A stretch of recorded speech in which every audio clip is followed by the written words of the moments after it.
You're listening to America's Most Challenging Issue, where BahaiTeachings.org interviews community builders across the nation who are inspired by the Baha'i vision of the oneness of humankind. Join us as we explore their work, bringing about racial unity and establishing a more just and equitable society.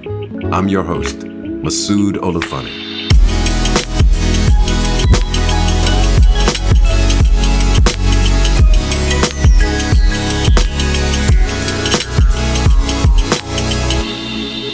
The Baha'i writings say that a child is like a young plant. It will grow in whatever way you train it. My guest today, Homa Tavangar, believes that a thoughtful, intentional approach to education, predicated on equity and inclusiveness, can raise children who see themselves as members of a diverse, expressive, global community based on meaningful relationships and reverence for the human spirit. A scholar, educator, writer, advisor to diverse organizations, and public speaker, Homa, together with Eric Dozier, founded the Oneness Lab, where they have innovated an educational model that goes deeper than diversity through 5 elements of relationship building: frequency, proximity, reciprocity, knowledge, and imagination. In her best-selling book, Growing Up Global, Raising Children to Be at Home in the World, she offers parents a toolbox of fun activities, conversation starters, geographical awareness, and diverse cultural traditions that can help to cultivate a global literacy within our youth. She is series consultant for NBC's animated children's program, Nina's World, starring Rita Moreno and Mandy Patinkin, which is based in part on Growing Up Global, and an advisor to Disney Channel and Empatico.org, an initiative focused on deepening empathy by connecting classrooms around the world. Homa's latest project is Global Kids, a deck of 50 cards with activities from around the world intended to open minds and hearts while kids have fun. She serves on the board of the Tahrir Justice Center, assisting immigrant women and girls fleeing violence, and on the board of International School Services, the largest provider of support to international schools around the world. And in addition to her diverse service-oriented work, she is a wife and mother of 3 daughters. Homa Tavangar, welcome to America's Most Challenging Issue. Thank you so much, Masood. I'm really so happy to talk to you. You know, as I was researching you, it was clear and evident to me that you have, this passionate commitment for developing modalities that combat racism and xenophobia through education, right? It has been said that racism is not a birth defect, but rather a learned pattern of behavior. Now, you have worked in a number of spaces, conducting workshops as a consultant, as a writer, and as co-founder of the Oneness Lab. And these various iterations of your practice are all focused on building a more interconnected world by developing what you call our global literacy. I love that term. Can you unpack that term for me and also share what led you to this work? Sure. It is loaded. So words like global literacy are connected to ideas like global competence, global citizenship, sort of global anything, which recently has gotten a pretty bad rap. And I think part of that is a lack of understanding of what these really mean. So as a Baha'i and as somebody who grew up in a Baha'i home, but from many different religious paths that led us here, it was very natural for me to grow up with an idea of imagining what the oneness of humanity means. So for me personally, from a young age, I began to gain that, you can call it literacy. But most people are not growing up with that. In fact, I think more than ever, there's a sort of us against them mentality. So in my work, one element that I work on training teachers has to do with global competence. Global competence sort of officially or academically is thought of as the knowledge, skills, and dispositions necessary to navigate and succeed in today's interconnected world. And that in itself is sort of a mouthful. It has to do with learning skills of how to investigate the world through just eyes and a wider perspective, how to recognize different perspectives, how to take action and communicate ideas in ways that are informed by a wider knowledge of the world. But the most simple entry point for building global literacy and global competence that I talk about, that has really been sort of an aha moment for me and informed by the Baha'i writings, is the definition that I use for global citizenship. And I think of a global citizen as being a friend to the whole human race. And that has been a really profound idea for me. It comes out of not even a full sentence in the Baha'i writings. It's like half a sentence from Abdul Baha that I feel like over the past decade, I'm literally building my career on being a friend to the whole human race. And it's asking parents, educators, executives, anyone willing to listen, and kids to consider what are the elements of being a good friend. And that is such a universal idea that even if people who feel hostile to quote unquote globalist ideas, they do relate to being a friend.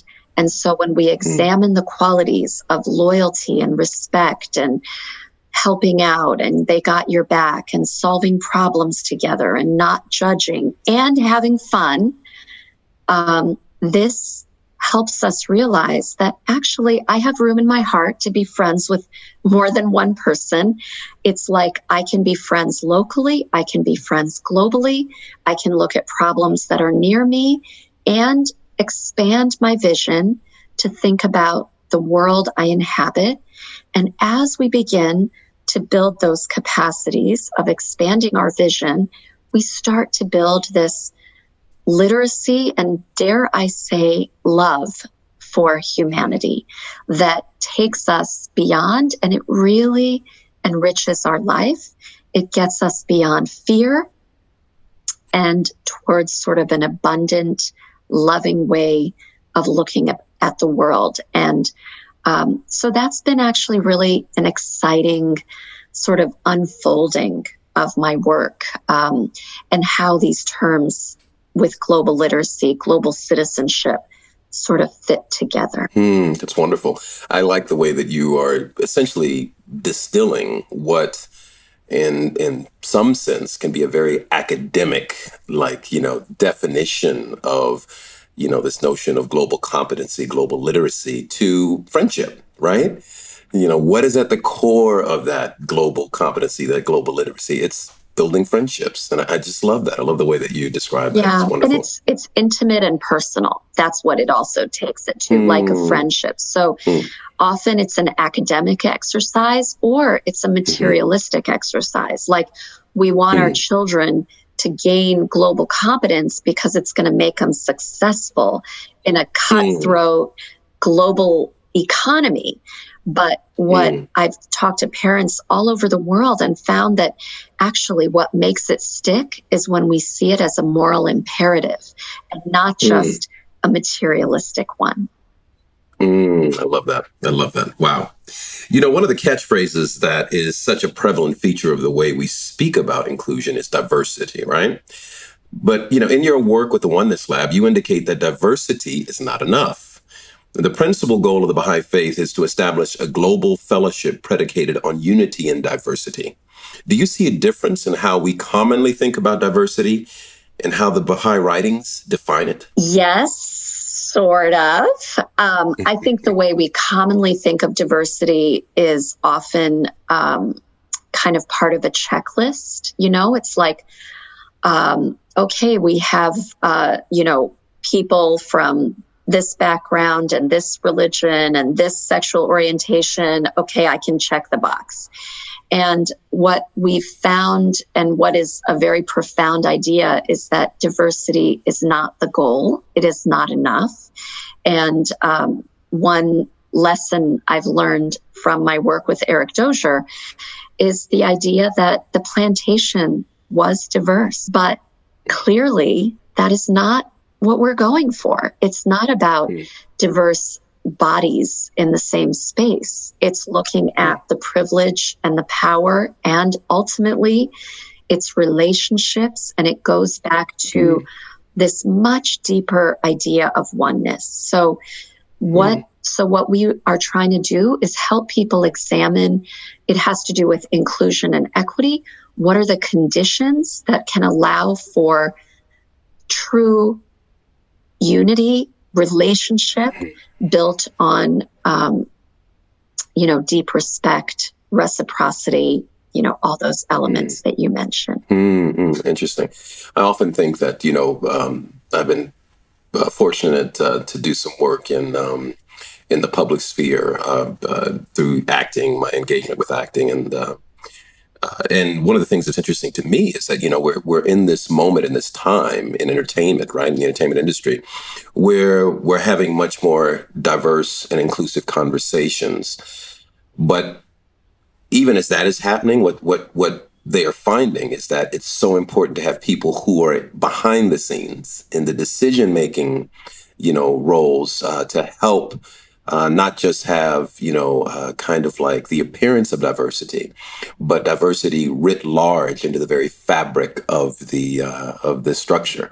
So I think that's what you're saying, and I totally agree with that. It's really, really profound. Thank you. So much of the effort to dismantle racism is focused on building meaningful relationships. Research has shown that when we take the time to listen to each other's story, right, we weaken the barriers that separate us. And the Baha'i world community is engaged in a plan of social action that we call the core activities, which focuses on strengthening neighborhoods through things like children's classes, junior youth empowerment workshops, devotional gatherings, and study of the sacred writings. Yeah, I'm thinking about this, and it seems to me that at the core of these activities are relationships. Now, you have helped to develop a systematic approach to this work. And I'm wondering if you can tell me about the 5 elements of relationship building and why you think they are so important. Okay. So I just will say one thing, that in my own life, I'm involved in a local, Baha'is call them a local children's class in our neighborhood. We call it here, we have a cute little name of spiritual education for little global citizens. And it is just my project of my heart. And I have to say, the relationship with the really diverse families that have been involved has been just a light every Saturday morning that I get to see in real time. And nothing has brought a group of diverse families together like this. Working together starts out on behalf of our kids, but it is for a much bigger purpose. And so these personal experiences, as well as a lot of research that's out there, from neuroscience to what creates things like psychological safety, to social research. There's a new study, actually Sesame Workshop just did, on how to talk to kids, the need to talk to kids about race and difference and how important that is. And lots of other experiences have kind of helped us pinpoint these 5 elements. And they are 5 elements to building deeper relationship. And they are, first, frequency. So the frequency of contact. It can't just be a one-off, like, oh, we're going to have a diversity day and then move on. It's a constant iterative effort where even if you fail, even if you said something ridiculous, you're going to see that person again tomorrow or next week, and you get to try again, and you get to say, hey, I realize that was not the brightest thing to say, but you get another chance. So frequency is important. Proximity is important. So being proximate, being close to people who differ from you, and seeing each other in action is crucial. And there are many examples in history between Palestinians and Israelis. There's a school that we studied that these kids are together for 12 years of their education, and they wouldn't dream of being at war with each other because they know each other as real people. Or the way that many white nationalists like Derek Black have totally transformed their outlook on the world from the proximity of relationship and having dinner with people who differ from you, and breaking bread and sharing a meal, for example, can be one of the most powerful things we do to create world peace. And there are so many examples of people whose hearts have been transformed by the simple act of sharing a meal together. And that is very much goes to the idea of Baha'i core activities and community building to bring people together. The next element is looking at knowledge. So in the Baha'i writings, we look at the principle of the independent investigation of the truth, that each person must come to the truth for themselves. And there are a lot of ways to kind of build out this idea that knowledge isn't just gained from like the Western canon of what has been acceptable in academia. And that sort of knowledge has been really harmful. I'm reading a book right now called Stamped from the Beginning, the definitive idea of the definitive history of racist ideas in America by Ibram Kendi, that has been so powerful to me in unraveling the sources of knowledge, like in the Ivy League, in, our political processes, what we have encountered, in, theories of evolution and theories of genetics, that have been so harmful to humanity's realization of oneness, that we really need to re-examine where we get our knowledge from, what we accept as knowledge. And when we start to talk about this with, for example, educators, it helps open their mind to teaching their diverse students and thinking about the responsibility they have in building lifelong learners. The fourth element is reciprocity. So a quick way of thinking about that is that, doing social action is not just a charity. It's not just a, something we pity people about, but examining how we grow through reciprocity. This is embodied in call and response music. It's embodied in global citizenship, being thought of as being a friend to the whole human race. There are a lot of ways of thinking about diversity through reciprocity, or relationship really is a matter of reciprocity. And then finally, imagination is the fifth element. And so being able to imagine or dream the world we want to build is really powerful, because clearly we're not living in it. And so being able to exercise our imagination muscles, which are often so limited in traditional education, so limited in busy lives, and giving time to daydream, giving time to be creative, imagine the world that might be, is very powerful.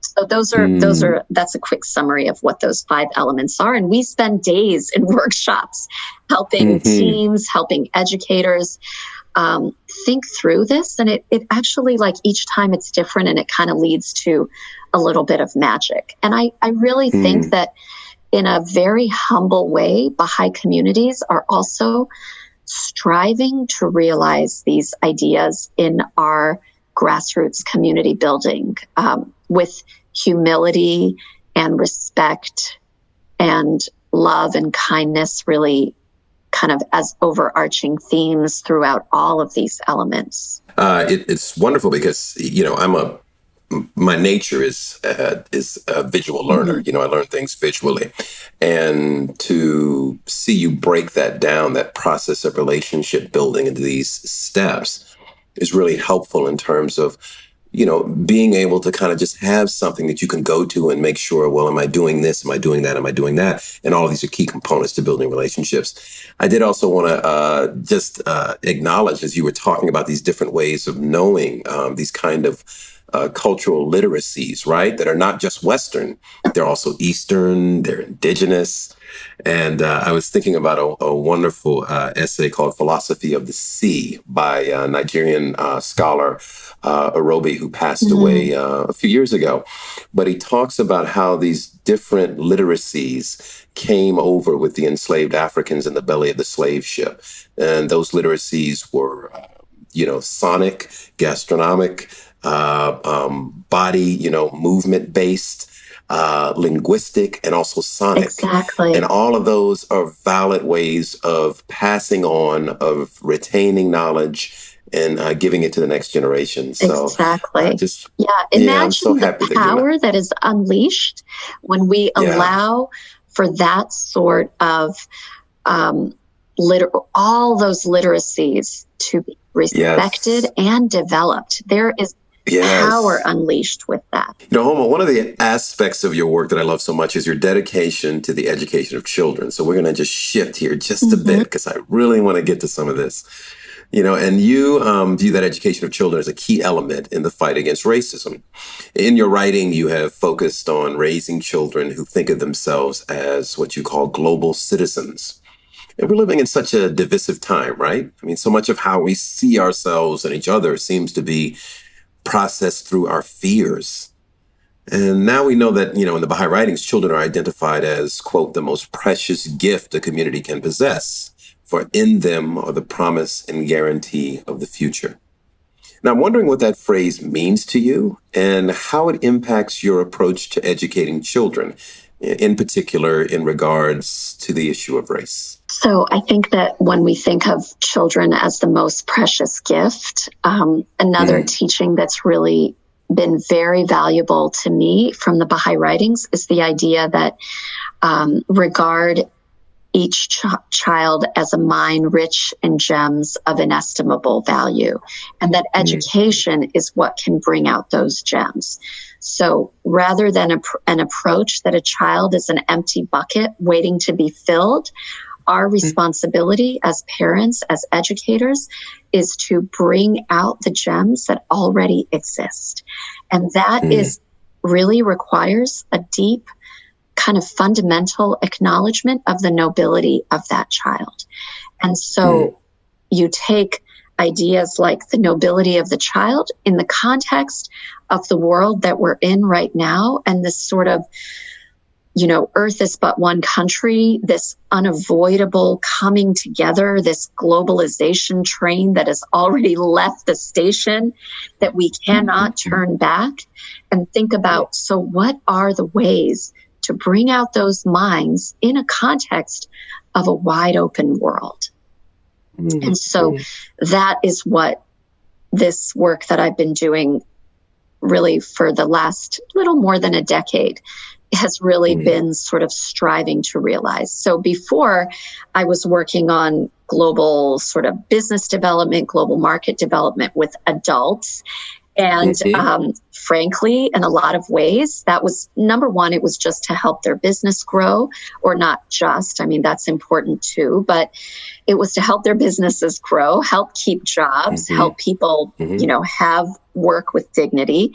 But it also, I found that it was late. People were very set in their ways.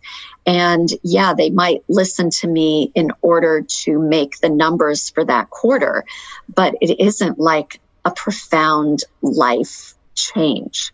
And this idea of educating children as global citizens and educating them as sort of anti-racist children is very vital. And one thing that's happening right now in education is that, people are starting to embrace the idea of the need to educate global citizens. And they see that as a very separate silo from educating for racial literacy, educating for racial activism and anti-racism and love, whatever is the term that encompasses this idea. And so we're like so trained to think in a limited and siloed way that we can't see this idea of global citizenship and anti-racism as all really one. And it's not about glossing over difference. It's not about glossing over urgencies, because I think that's another thing that starts to happen. But in fact, teaching parents anti-racist techniques is a vital part of raising global citizens and educating global citizens. So I have a slide in my presentation when I talk to parents, and I have the bounty of talking to parents literally all over the world. I was in Columbus, Ohio last week. I'll be in Washington, D.C. next week. I'll be in Rome the week after. Like, this is a dream to get to do this. And, when I talk to parents, I have this slide that says how to raise racist kids. Step 1, don't talk about race. Don't point out skin color. Be colorblind. And then step 2, actually, that's it. There is no step 2. Congratulations, your children are well on their way to believing that, whatever you are is better than everybody else. And people are like, what are you talking about? I grew up thinking that we should be colorblind, and that's being nice. And it's like, no, all this research now shows, and literally, I think yesterday, Sesame Workshop came out with a new study to reinforce this idea that talking about race, especially with your kids, is not racist. So in fact, avoiding talking about race makes race unspeakable. And so that gives race, or, being aware of race and being a champion and defender of justice, a negative connotation if you don't talk about it. And so most white adults and teens, it's part of a white privilege. They will participate in these conversations about race only when there's a problem. And so we might be inadvertently giving our kids this message: you only talk about it when it's a problem. You don't get out in front of it. You don't celebrate diversity. And so I try in my work, whether it's training teachers or like I have this new product for young children called Global Kids that I will make a little plug. Global Kids are 50 activity cards that expose children to like the breadth of cultures around the world through specific activities that not only through the artwork shows diverse abilities, diverse races, diverse religious faith expressions, lots of different the beauty of diversity. And in the cards, there's an idea that I am inspired by the Baha'i writings that teaches children to think about our world like a beautiful garden. And that garden is beautiful when it contains a diversity of colors of flowers, sizes of flowers, shapes, fragrances. This garden is wondrous. It inspires awe. It is beautiful. It makes me so happy. And we can start talking to 3-year-olds about the beauty of diversity.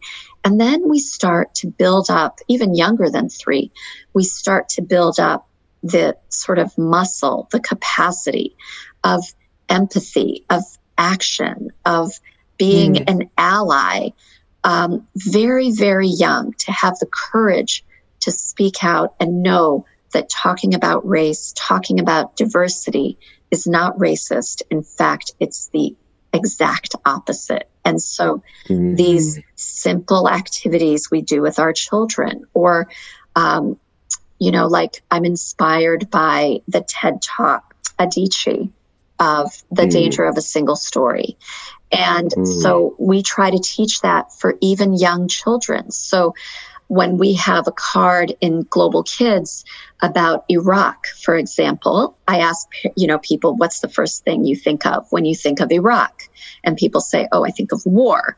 And it's like, well, Iraq was also the place where algebra was invented. So with kids, we're going to learn about Arabic numbers, and we're going to make them with Play-Doh, and we're going to learn how to count to 10 in Arabic. And then we're going to have something sort of positive to latch onto from this great civilization. Or when you think of Rwanda, people think of genocide. But with kids who are a blank slate, we're going to teach them that actually Rwanda is the first place in the world to have a ban on single-use plastic bags. So we're going to make, and they penalize people. That's a longer story. It's a longer history.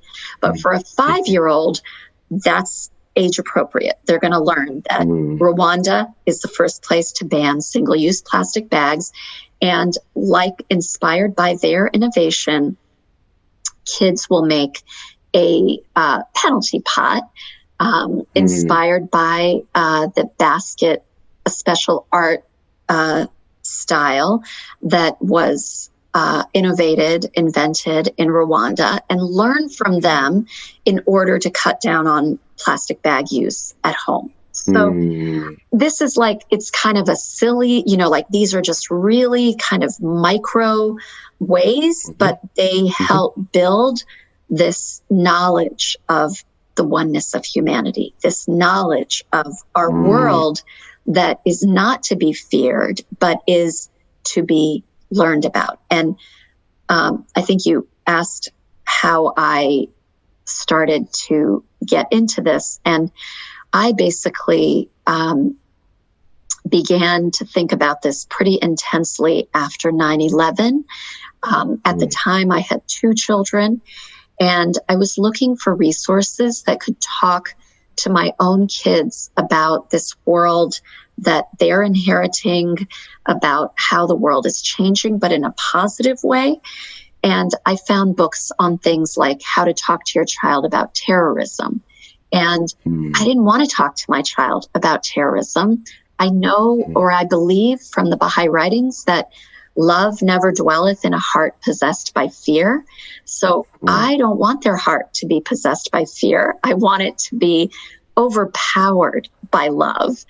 And so I began to look for resources that would help in this process. And even I, who had studied these issues, who worked as a consultant advising big companies and small companies, entrepreneurs on global ideas and global markets, I couldn't find those resources. So I had the benefit of really being raised as a global citizen, and I wanted that for my kids. So I basically set out to buy the book I wanted to buy.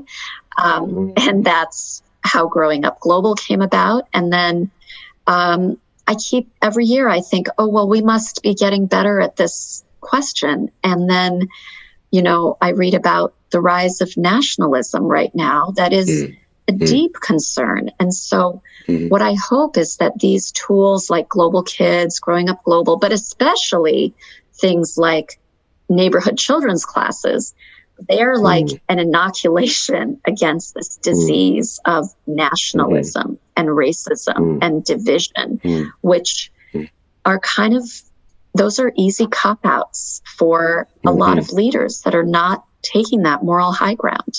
And I see that there's so much power when families take the reins of standing up for what they believe in and doing what's right. And then schools are following. And many educators, there are a lot of incredible educators all over the world who are really committed to these ideas and doing amazing things in their classroom.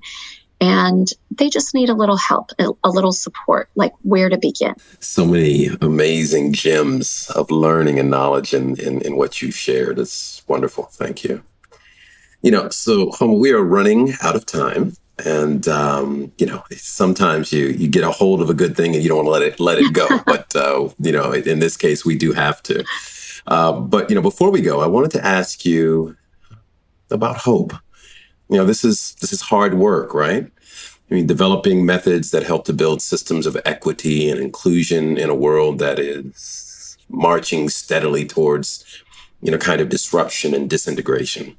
It's challenging. And I wanted to know what gives you hope. Why commit so much of your creative energy to a task that seems so intractable and difficult? That's a good question. I mean, what I think is interesting is when you look at the picture from a macro scale, when you look at it from like an overwhelming Twitter feed or a 24/7 news cycle, it does not feel very hopeful. But when you break it down and you talk to real people, that idea of relationship, you talk to real people and you see there is a lot of effort out there. The creativity is endless. The fierceness that we want to raise our kids and do the right thing that animates people is an unlimited well. And that is beautiful. It's exciting. And I think it's very real. There's this quote that we use when we open up our Oneness Lab workshop that comes from Abdu'l-Baha, the son of the founder, Baha'u'llah. Abdu'l-Baha says, "Do not be satisfied until each one with whom you are concerned is to you as a member of your family. Regard each one either as a father or as a brother or as a sister or as a mother or as a child. If you can attain to this, your difficulties will vanish. You will know what to do." And that, it sounds so simple, but it is so profound if you think about if your child has a serious problem, there is no limit to the solutions you will look for to solve that problem or to protect them, to help them. And so Abdu'l-Baha is saying here, don't be satisfied until you truly see the world and you see the members of humanity as your family members. And if you can attain to this, your difficulties will vanish. You will know what to do. And so beginning to engage with people in our own communities is actually like the most global thing you can do. It's the irony of, it's sort of the false dichotomy of the line between global and local. Like, don't draw that line. Get really involved in your neighborhood. Plant a garden in your neighborhood. That might be the most global act you can carry out because it is breaking down boundaries. It's opening your vision. And it's truly, I think it's helping solve it helps you see intractable problems have solutions. There's a lot to be hopeful for, even in the darkest times. Thank you so much, Homa. This has been such a gratifying, personally, and I think for the audience at large, such a gratifying conversation. You've been listening to America's Most Challenging Issue. I'm your host, Masood Ulufani. And remember, let them never forget the imperative to tend to the needs of the children of the world and offer them lessons that develop their spiritual faculties and lay the foundations of a noble and upright character. Thank you so much for joining us. Until next time. Thank you so much for these great questions and this forum. You're welcome. You're welcome, Homa. Thank you.